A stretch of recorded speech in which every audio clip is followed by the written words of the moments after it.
JD Vance wants U.S. farmers to go bankrupt. Let me explain. The vice president is invested in a company called Acre Trader. Think of Acre Trader as the equivalent of buying stock in a company. Instead of buying one condo, you invest in a company that owns 200. This company profits off of selling farmland to investors through shady LLCs. Of course, the problem with LLCs is you don't necessarily know who owns the farmland, including whether or not there are ethical dilemmas. When you're looking to buy a stock, what do? You buy low and sell high, and that's exactly what's happening with Acre Trader. Acre Trader is buying up property that goes into bankruptcy, farmers who are losing their livelihoods after generations. Now, if you wanted to buy cheap property, what would you do? Perhaps create tariffs that put undue burden on farmers that might cause them to go into bankruptcy? Just a thought. Yeah. We got him. We got JD Vance, Peter Thiel, and the Walton family. I knew there was something going on about these Arkansas farmers. And you know what? You can get mad at me all you want. Do the frickin' research. JD Vance owns a large share of a company called Acre Trader.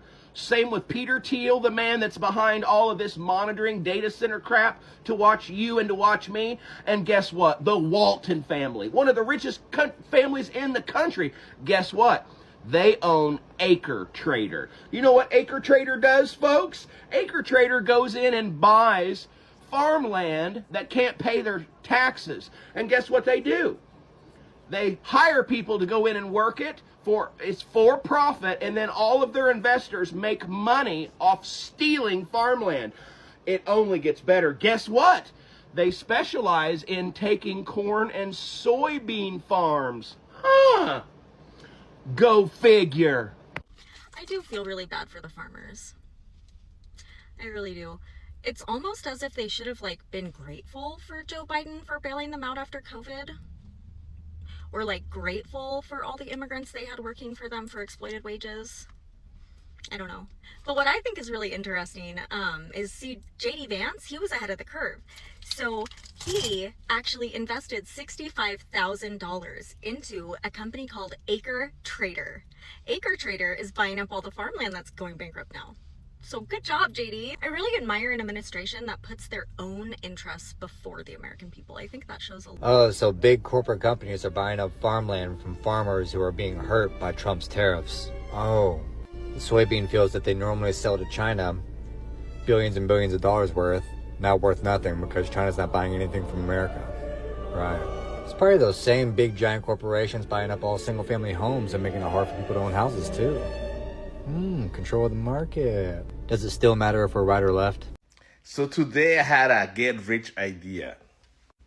So all these American farms and cattle ranchers are going out of business.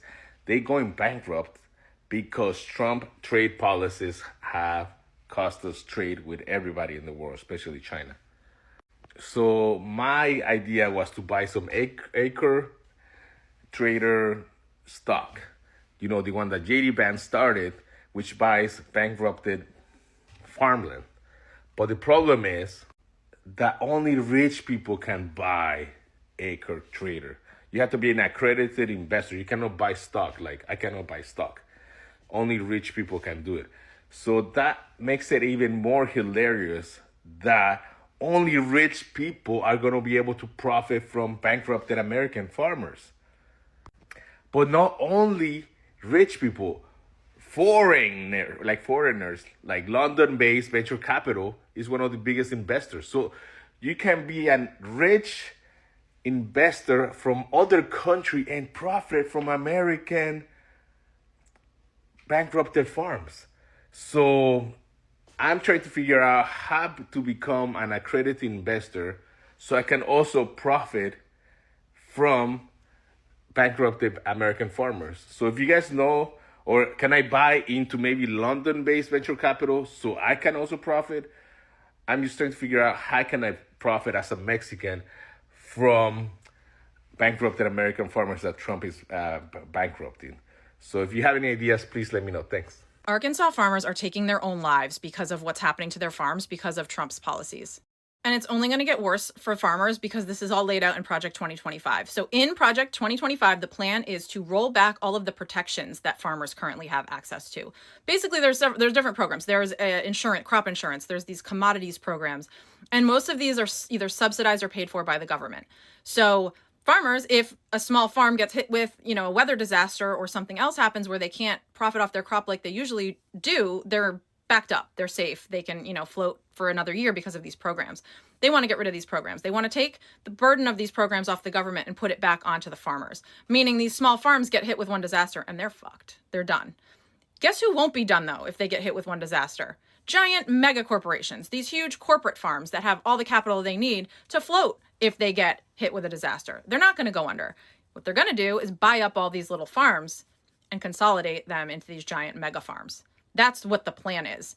And I know it's easy to be like, oh, fuck these farmers. They voted for this. This is what they get. But this isn't good for any of us if this happens. I know like the FAFO is delightful, but it isn't good for any of us. And it's scary. Like, these are the people that feed us, that provide our food, and we need them. And it's horrifying to see what they're trying to do to them. You guys do realize that they're bankrupting all the farmers on purpose because JD Vance and other government officials own major shares in companies that buy up farms that go bankrupt, like these big corporations that go in and suck up family farms. Boy, this thing getting super interesting, man. Oh, potatoes. So that's what we got for American farmers, is zero empathy. We want them to fail. That's what you're saying out there. That's the farmers in Arkansas say they are suffering. Well, next time you'll vote the right way, or that's what you get for who you voted for. That, to me, I want to say it doesn't sound very American of people, but here lately, that's all we're doing is complaining.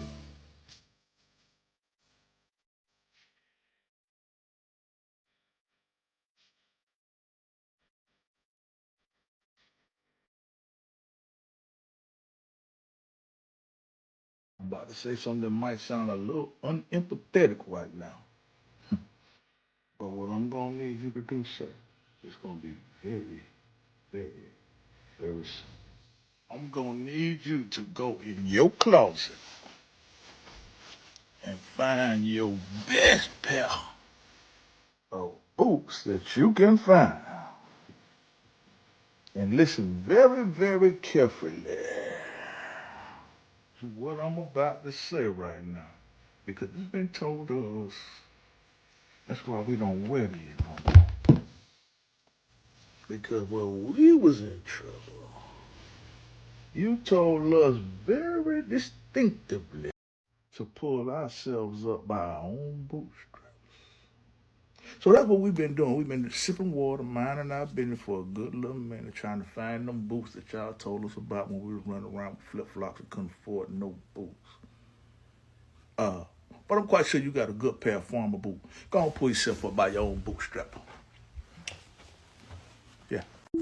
They're buying up America's farmland, and it's destroying our future. Acre Trader is an app that lets investors buy farmlands like stocks. Sounds harmless, right? Wrong. Hedge funds, billionaires, and foreign corporations are using platforms like this to gobble up millions of acres while small farmers get squeezed out. Here's why it's a crisis. Your food is getting worse. Corporate farms rely on monocrops, GMOs, and toxic pesticides that strip nutrients from our soil and poison our water. Studies have shown that fruits and vegetables today have fewer vitamins than they did 50 years ago. Rural towns are dying. When Wall Street owns the land, profits leave the community. Control is shifting to elites. Bill Gates is now America's top farmland owner. China owns 384,000 U.S. acres. If they control the land, they control the food supply. The JD Vance connection. Before he was a Trump-aligned senator, Vance was an advisor to Acre Trader. While he now talks tough on China, his past work helped financialize farmland, making it easier for big money to exploit rural America. This isn't conspiracy, it's capitalism. The USDA admits 3.1% of US farmland is foreign owned, but that's just what's reported. Private equity firms hide behind LLCs, and apps like Acre Trader keep deals like this quiet. How to fight back.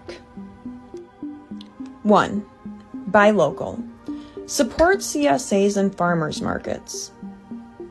2. Demand transparency. States like Iowa are pushing to ban corporate farmland ownership. Pressure your reps, guys. 3. Most people have no idea this is happening, so share. Bottom line, when corporations own the land, we lose sovereignty over our food. Once it's gone, we won't get it back. Brothers and sisters, today let's talk about a story that many people are overlooking, but one that reveals a powerful lesson about economics, politics, and survival. Across the heartland, many MAGA-aligned farmers are facing bankruptcy. Years of tariffs, unpredictable trade wars, climate struggles, and rising costs have left them financially vulnerable. And now reports suggest that figures like JD Vance, a senator and venture capitalist, are positioning themselves to buy up farmland as these farmers lose theirs. This is not just about politics, it's about the future of food, land ownership, and who really controls the agricultural backbone of the United States. Let's go back a bit. Many farmers strongly supported the Trump administration, believing that the America First agenda would protect them from global competition.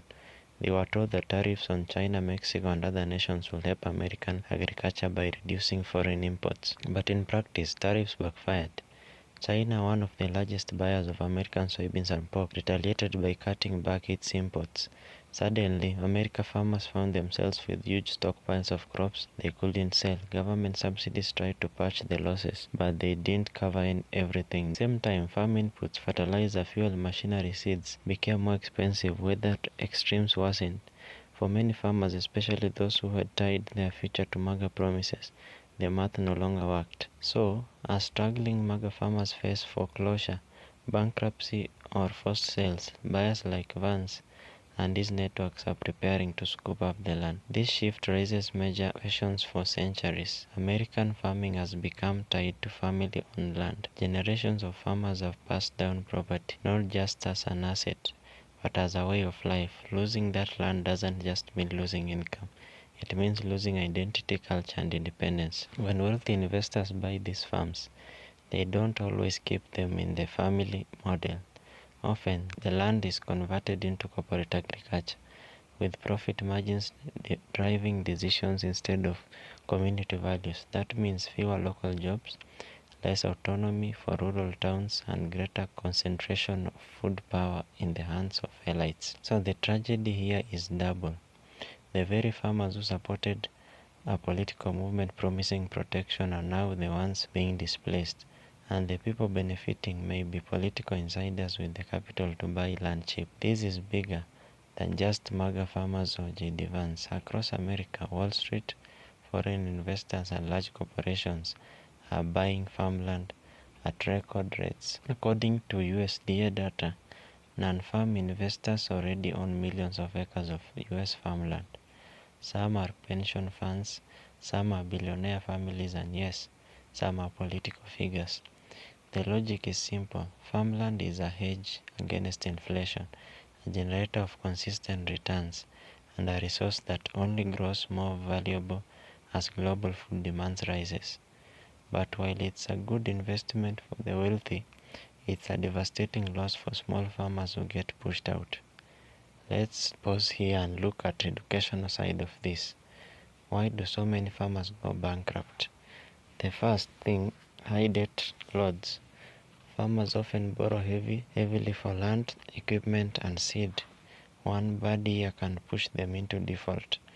Market volatility. When tariffs cut exports, farmers can't just switch buyers overnight. Markets are built over decades. Next is climate pressures. Droughts, floods, and unpredictable weather destroy crops, and insurance doesn't always cover the true losses.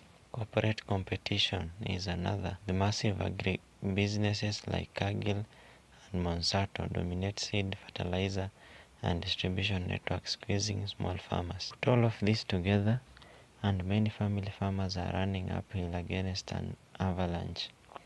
So when JD Vance or any wealthy investor steps in to buy farms from bankrupt MAGA farmers, it's not just about a business transaction. It's about a shift of power. The land that once represented self-reliance for farmers now becomes part of an investment portfolio. And here's the paradox. The very movement that rallied under Make America Great Again may actually be paving the way for the corporate takeover of rural America. Farmers who believed they were protecting their livelihoods from globalism are losing those livelihoods to domestic elites with deeper pockets. Brothers and sisters, the story of MAGA farmers going bankrupt while JD Vance and other wealthy investors prepare to buy their farms is not just political gossip. It's a lesson in how economics and power really work. Land, food, and farming are the foundation of any nation. And if everyday people lose control of that foundation, then independence becomes an illusion. The takeaway is simple. Policies matter, but so do long-term strategies. Those who play the short-term political game often end up paying the highest price. And in this case, it's family farmers, the very backbone of America, who stand to lose the most. Thanks for watching, and kindly subscribe, comment, like, and share this video. See you in the next episode. Goodbye.